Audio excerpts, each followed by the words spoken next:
Good evening and welcome to Dateline. I'm Chris Hansen in Aruba. She disappeared almost 3 years ago, and within hours the search for Natalie Holloway had begun. And it continues to this day out in the sea behind me. Tonight, our search for answers as we bring you the story behind the latest headlines. This is the story you haven't heard about a cruel hoax, a possible conspiracy, and Natalie's last hours with friends told by an insider who has never spoken out until now. Will the world ever know what really happened to Natalie Holloway? She was a visitor in an island paradise, a young woman who wanted to be a doctor, whose life was filled with promise.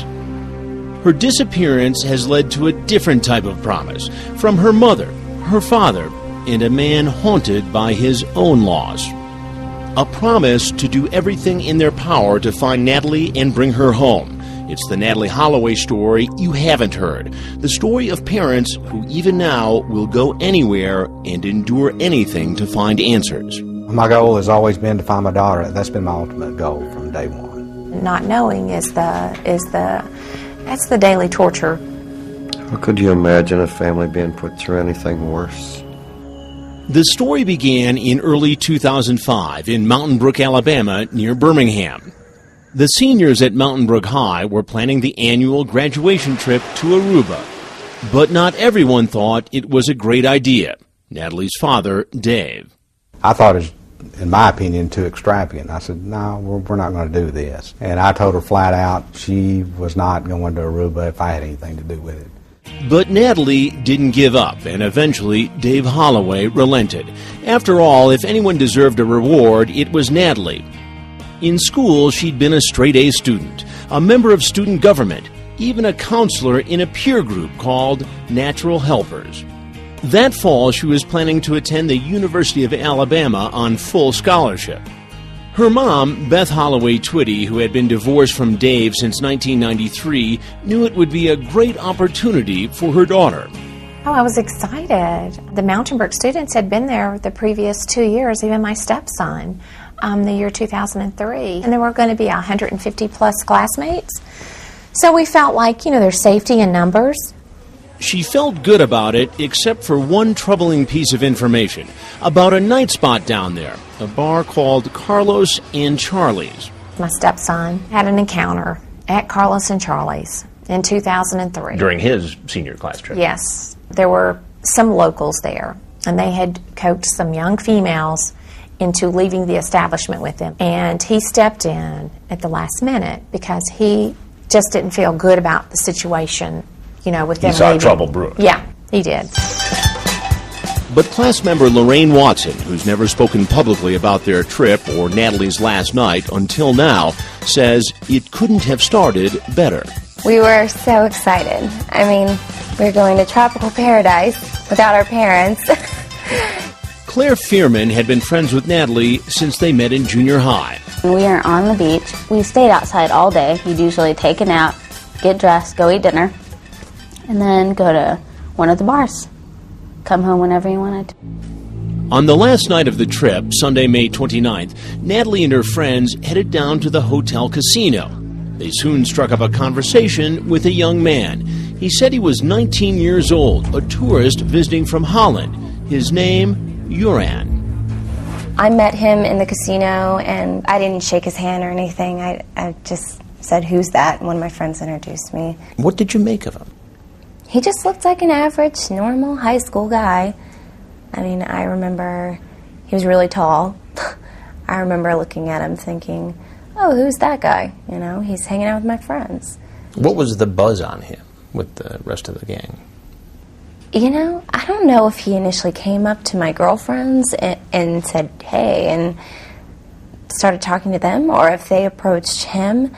But Natalie was in there when I saw him near the blackjack table, and I don't know if they were even talking. I just remember seeing him and wondering what he was doing, hanging out with my friends. Did he create any suspicions? Not really. I just was curious to see who the boy was. I didn't... wasn't really suspicious. I knew he was going to come out with us later. In fact, Uran did join Natalie and her friends later at that same well-known night spot that had worried Natalie's mom. It was fun. I mean, when you go with a big group of your friends out to a bar, it's fun, and we were legal, you know. We were 18 and we could drink, so... No fake IDs required. Exactly. It was a lot of fun. Uran seemed to fit in with the 100-plus kids from Mountain Brook, who essentially took over the bar Sunday night. Did you see him at Carlos and Charlie's that night? I did see him. I didn't talk to him. I just saw him dancing. Did you see him have any interaction with Natalie at all? No. What time did you wrap it up at the bar that night? I think the bar closed at 1, so we pretty much left when the bar closed. So, you know, the last song came on, and Sweet Home Alabama came on. Sweet Home Alabama. And I think that they all knew we were from Alabama, so they played it for us, and we went outside and started trying to get in taxi cabs to get back to our hotel, and it was kind of chaotic.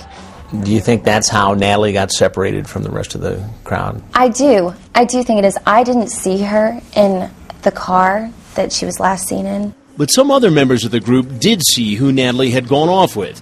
They didn't think anything of it at the time, but she had gone off with Uran and some of his friends.